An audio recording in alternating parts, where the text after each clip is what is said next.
So hello everyone and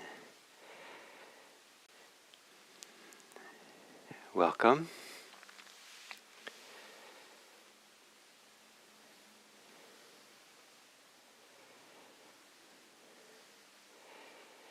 So what I'd like to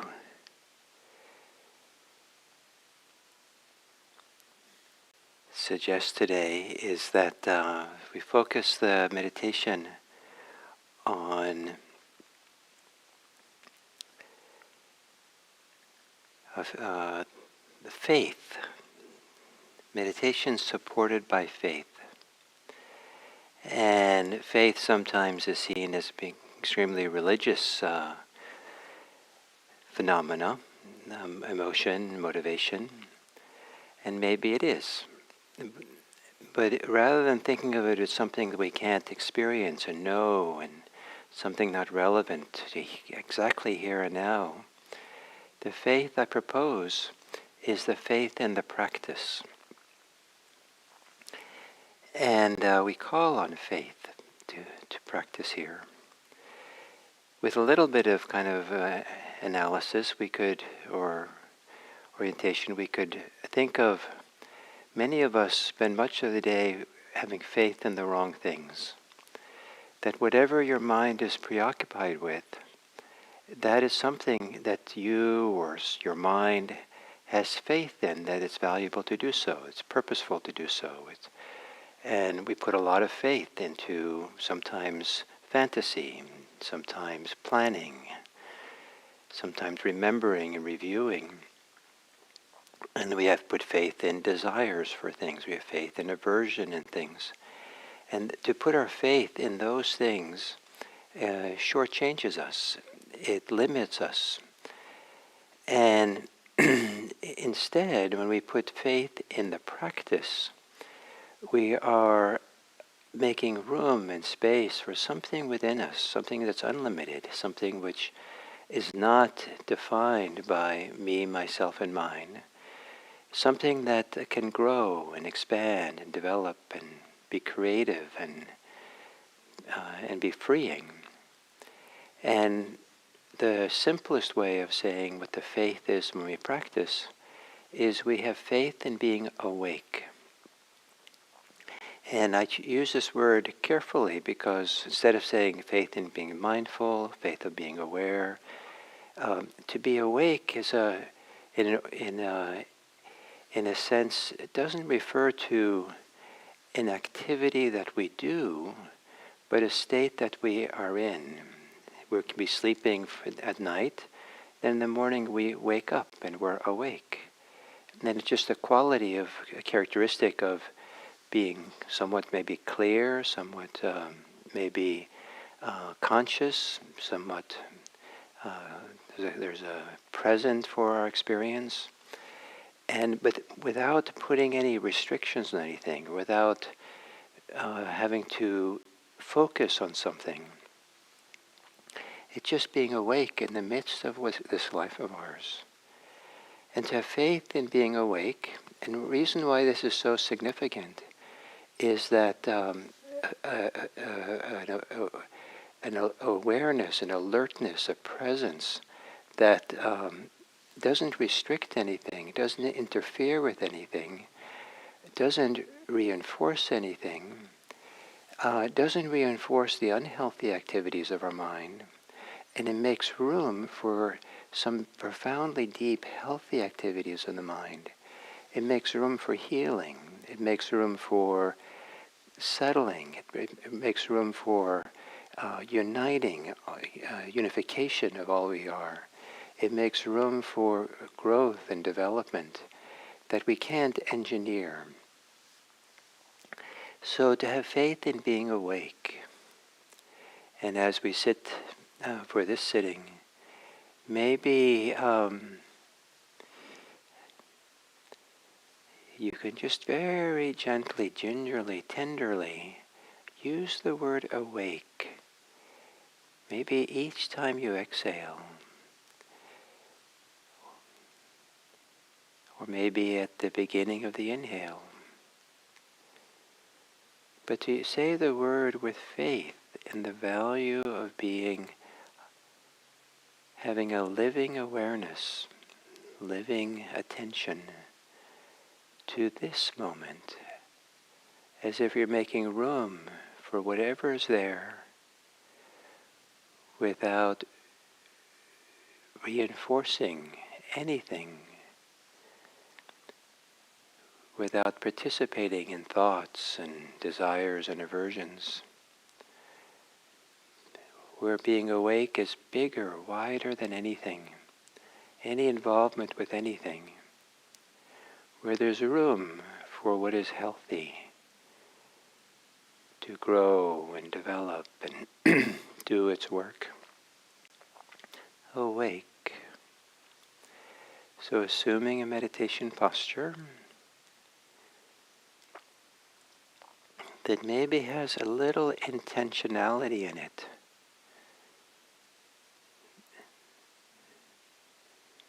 That encourages a wakefulness.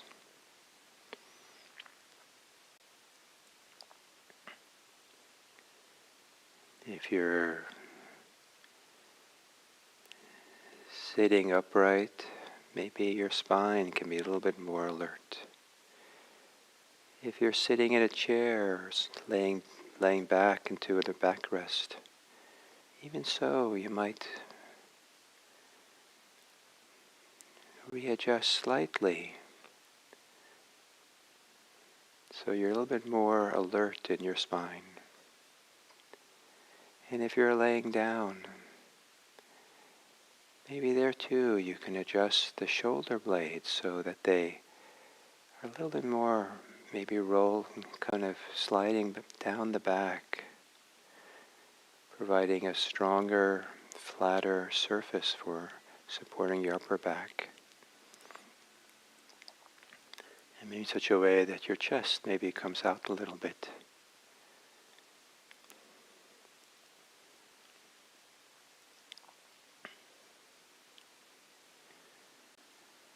Closing your eyes.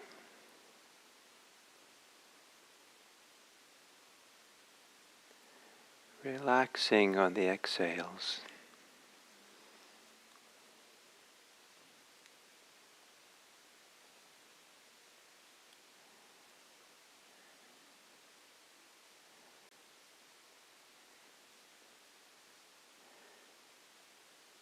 Relaxing in your body.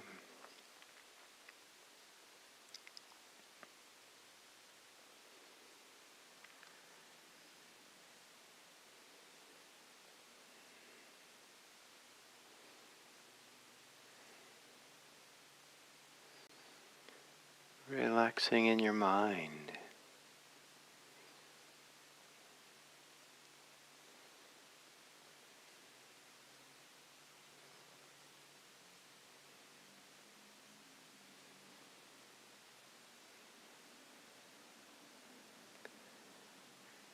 And then with some regular intervals, maybe coordinated with the breathing or maybe not,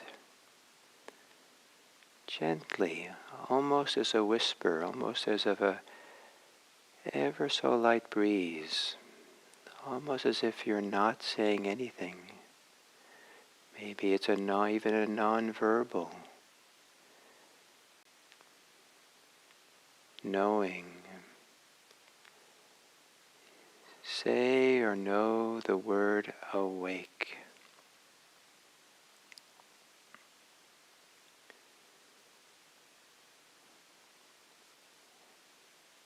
As if something in your whole mental and physical systems knows what that is, recognizes that. The word awake awakens being awake.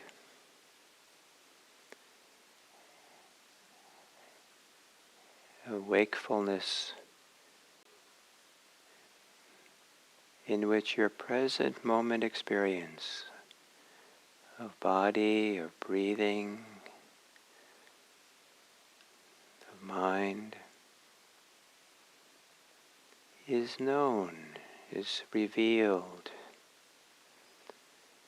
without any restrictions or judgments or participation.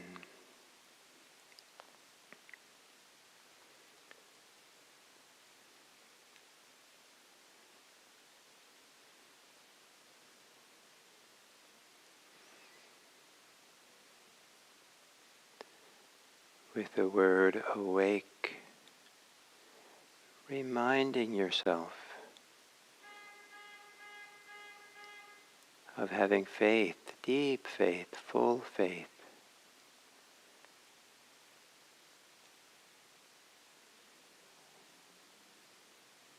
in attention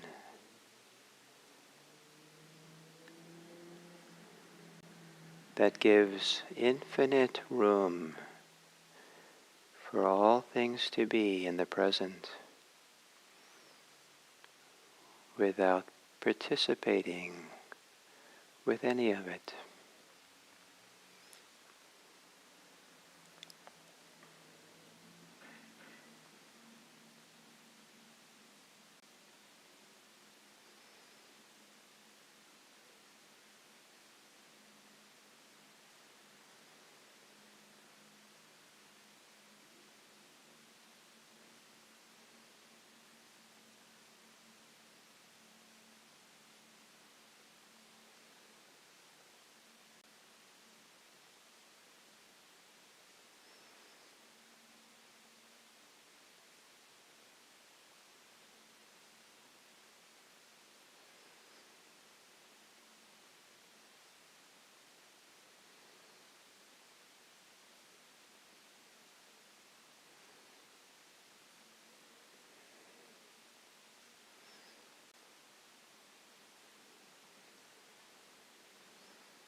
to be awake.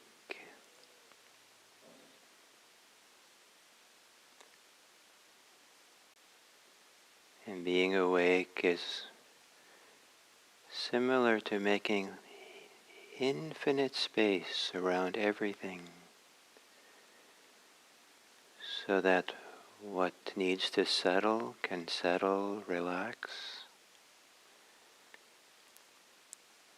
and what is healthy and good can grow or expand, independent of you making anything happen, except remembering to be awake.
And as we come to the end of this sitting,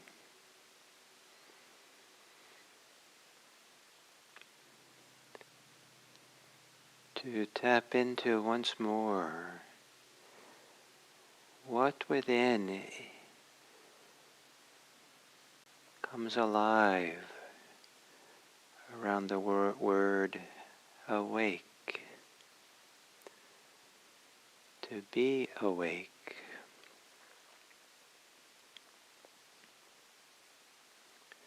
To wake up.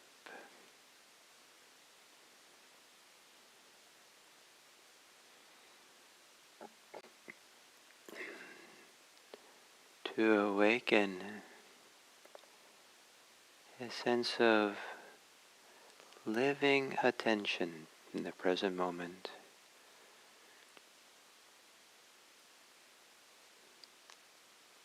An attention that maybe is connected to a sense of vitality, even if we're sick or tired. There is evidence of being alive in every sensation that we have.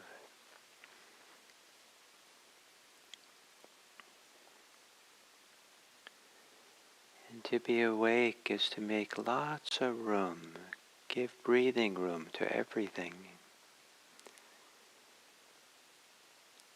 Deep faith that we don't have to fix or do or make happen. We can allow something deeper to awaken as we stay awake. Awakening from our depths. And then to include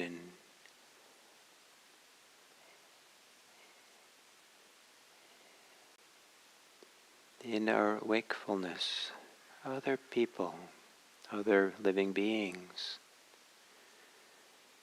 where we give infinite space and room for them to be just as they are. Easier to do if we'd allowed ourselves to be that way. And we don't allow anything to diminish ourselves.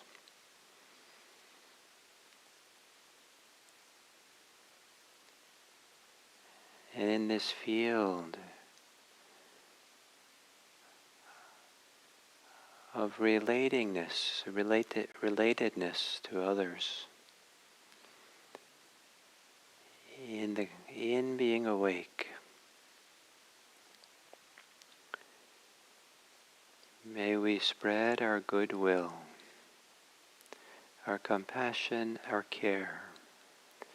May all beings be happy.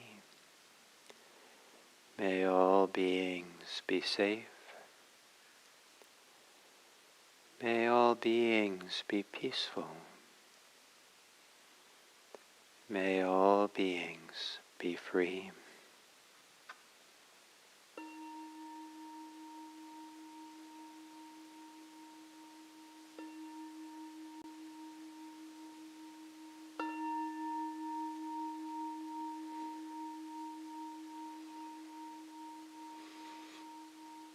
Thank you.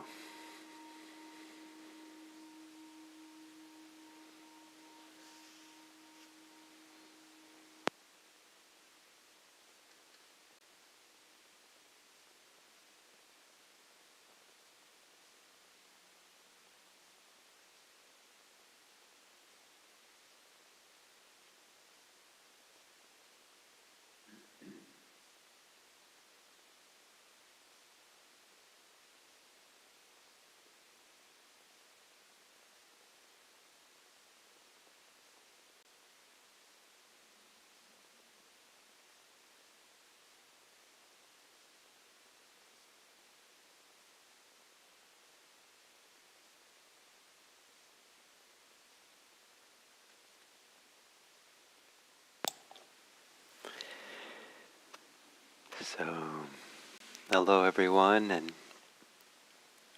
Welcome to this third talk as I continue for the second week trying to convey some of the core teachings that underlie my orientation, my perspective as a Buddhist teacher. And it's building on what I said last week, so it's part 2 of the same topics. And so today it's my teachings are based on a very strong naturalistic orientation. And what I mean by naturalistic is that it's in the world of our direct experience, things we can know for ourselves, we can experience for ourselves, that we don't have to explain things with things that we can't really know or can't really discover. So the supernatural world, which is such a big part of religion often, and Buddhism as well, not to dismiss that or say that it's wrong or not true. It's just not the orientation of how I teach. It's almost like I put that aside as if it's not something we have to address or deal with for this path of liberation, path of practice, for living a life of compassion and love. And so this naturalistic approach can be explained a little bit as pointing out that in the early Buddhist teaching, it appears that the Buddha, when he taught, without saying it in this kind of modern way, presented the human being as having 2 separate operating systems that are not really comparable or not equal or but they're operating. It's almost like apples and oranges. They're being very different from each other. So one of them, the one that is there's a wholesome one and the unwholesome one. And the unwholesome operating system is the one that is founded on greed, hate, and delusion. And greed, hate, and delusion are, I think of as deep as they might seem in a human being. They're much more surface reactions to things. And they engage our surface muscles, our surface thoughts, our engagement in our, often they engage our ideas and concepts and conceits of self, me, myself, and mine, what I want, who I am. That is kind of an overlay on top of a broader, wider experience of what it is to be a human being. So this operating system that's founded on greed, hate, and delusion is also one that constructs, engineers. So it imagines and thinks about things and builds up stories. It's the world of make-believe, making things up. And most of us maybe don't live in a world that we think of as make-believe. But I remember reading Don Quixote, this wonderful novel, and he, in a conventional way, Don Quixote was living in the world of delusion. But it turned out by the end of the book, it would seem that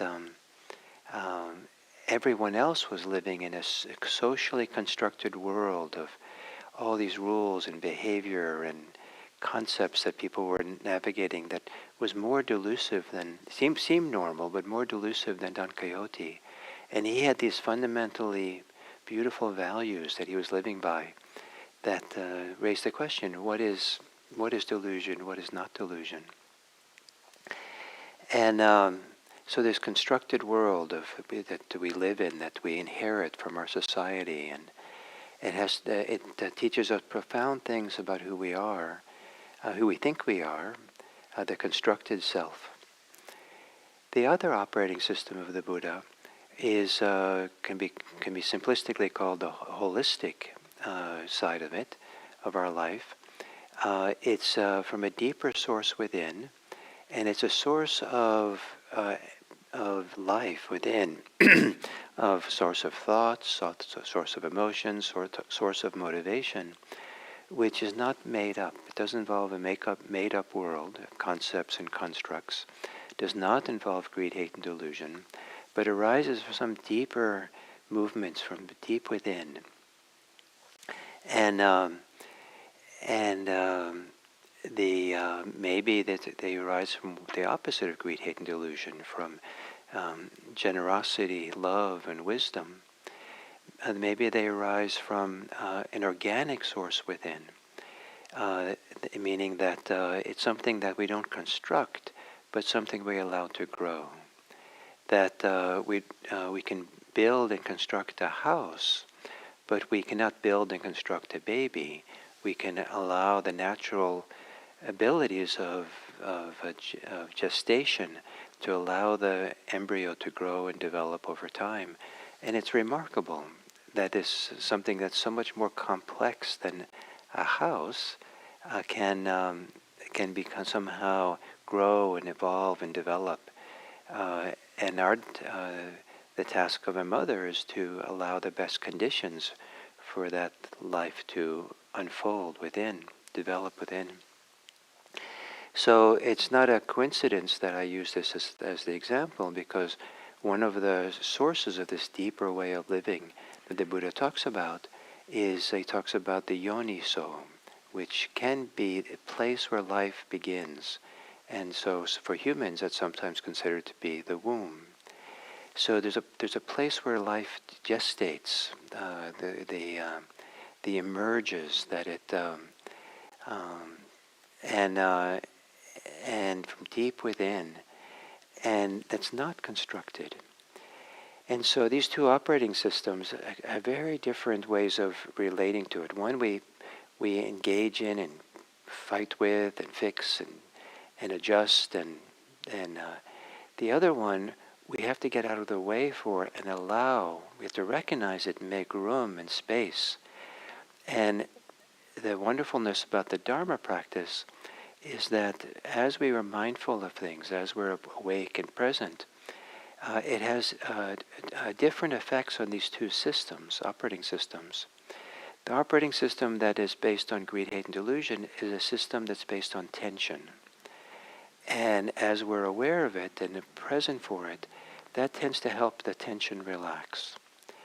The system that is, the operating system that's gestational, that's emergent, something that grows and develops, with the food and nourishment of attention, the space of attention, it has more room to grow. It is more developed to unfold and develop and move.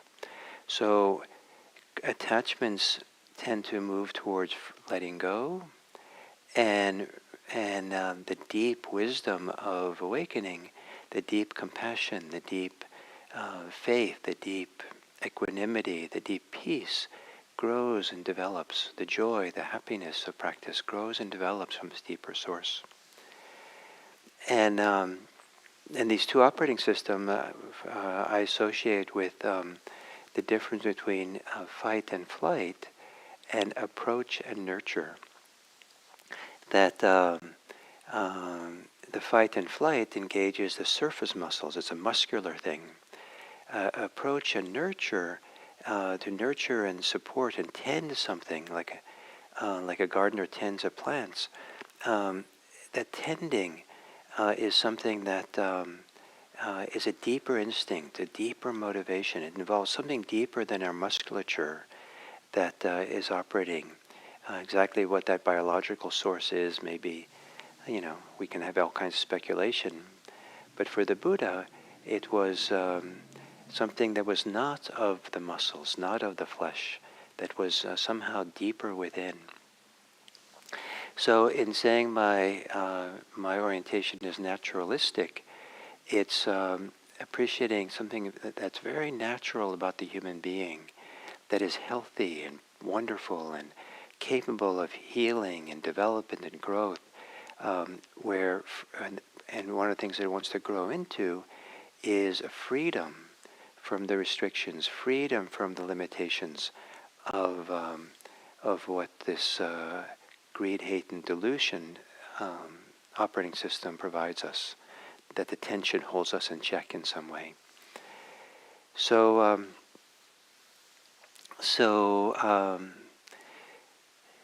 you might consider that you have these two different operating systems, and which of them do you have faith in?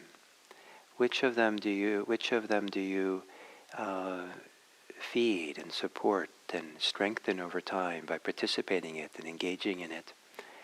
And part of Dharma practice is to have a deep faith in this naturalistic source within us that arises and operates the more the constructing mind, the conceited kind of sense of self, the me, myself, and mine, quiets down and makes room for it. And it's remarkable how much self-preoccupation, how much self-criticism, how much concepts that we live under that we can put down. We can have faith. We don't have to continue that way. We can let go of the faith we have in me, myself, and mine in terms of this preoccupation and concerns and thinking over and over again about me as the central character of my drama of my life, to something deeper inside that wants to be merged, that's growing. And to continue with this metaphor of a human being kind of growing as an embryo within. One of the wonderful experiences I had as a young parent, when my kids were young, was just a kind of seemingly natural way in which I became less important. My own concerns and my own preoccupations with self fell away for just caring for a young baby. I mean, sometimes I was quite tired. Sometimes there was not time to take a shower. So occasionally, I had to take care of the kid rather than maybe even, eating when I was hungry, staying up late at night when the kid was sick, knowing the next day I'd be tired for teaching the Dharma. The usual way in which maybe I'd been involved in my own concerns kind of fell away, and it felt so freeing, so wonderful to do that. So to have faith in this natural operating system that we have, and not have faith in what, in this kind of way of talking, is unnatural, the constructed, the imaginary, the make-believe that we often live in. So thank you very much, and we'll continue this topic, these themes tomorrow. Also, before we end, I meant to do this at the beginning.